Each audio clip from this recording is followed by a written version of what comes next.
Genesis 18. New Living Translation. A son is promised to Sarah. The Lord appeared again to Abraham, near the oak grove belonging to Mamre. One day Abraham was sitting at the entrance to his tent during the hottest part of the day. He looked up and noticed 3 men standing nearby. When he saw them, he ran to meet them and welcomed them, bowing low to the ground. "My lord," he said, "if it pleases you, stop here for a while. Rest in the shade of this tree while water is brought to wash your feet. And since you've honored your servant with this visit, let me prepare some food to refresh you before you continue on your journey." "All right," they said. "Do as you have said." So Abraham ran back to the tent and said to Sarah, "Hurry. Get 3 large measures of your best flour, knead it into dough, and bake some bread." Then Abraham ran out to the herd and chose a tender calf, and gave it to his servant, who quickly prepared it. When the food was ready, Abraham took some yogurt and milk and the roasted meat, and he served it to the men. As they ate, Abraham waited on them in the shade of the trees. "Where is Sarah, your wife?" the visitors asked. "She's inside the tent," Abraham replied. Then one of them said, "I will return to you about this time next year, and your wife, Sarah, will have a son." Sarah was listening to this conversation from the tent. Abraham and Sarah were both very old by this time, and Sarah was long past the age of having children. So she laughed silently to herself and said, "How could a worn-out woman like me enjoy such pleasure, especially when my master, my husband, is also so old?" Then the Lord said to Abraham, "Why did Sarah laugh? Why did she say, 'Can an old woman like me have a baby?' Is anything too hard for the Lord? I will return about this time next year, and Sarah will have a son." Sarah was afraid, so she denied it, saying, "I didn't laugh." But the Lord said, "No, you did laugh." Abraham intercedes for Sodom. Then the men got up from their meal and looked out toward Sodom.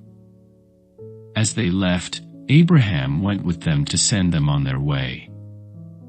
"Should I hide my plan from Abraham?" the Lord asked. "For Abraham will certainly become a great and mighty nation, and all the nations of the earth will be blessed through him. I have singled him out, so that he will direct his sons and their families to keep the way of the Lord by doing what is right and just. Then I will do for Abraham all that I have promised." So the Lord told Abraham, "I have heard a great outcry from Sodom and Gomorrah, because their sin is so flagrant. I am going down to see if their actions are as wicked as I have heard. If not, I want to know." The other men turned and headed toward Sodom, but the Lord remained with Abraham. Abraham approached him and said, "Will you sweep away both the righteous and the wicked? Suppose you find 50 righteous people living there in the city, will you still sweep it away and not spare it for their sakes? Surely you wouldn't do such a thing, destroying the righteous along with the wicked. Why? You would be treating the righteous and the wicked exactly the same. Surely you wouldn't do that. Should not the judge of all the earth do what is right?" And the Lord replied, "If I find 50 righteous people in Sodom, I will spare the entire city for their sake." Then Abraham spoke again. "Since I have begun, let me speak further to my Lord, even though I am but dust and ashes. Suppose there are only 45 righteous people rather than 50. Will you destroy the whole city for lack of 5? And the Lord said, I will not destroy it if I find 45 righteous people there." Then Abraham pressed his request further. "Suppose there are only 40. And the Lord replied, "I will not destroy it for the sake of the 40. "Please don't be angry, my Lord," Abraham pleaded. "Let me speak. Suppose only 30 righteous people are found." And the Lord replied, "I will not destroy it if I find 30. Then Abraham said, "Since I have dared to speak to the Lord, let me continue. Suppose there are only 20. And the Lord replied, "Then I will not destroy it for the sake of the 20. Finally, Abraham said, "Lord, please don't be angry with me if I speak one more time.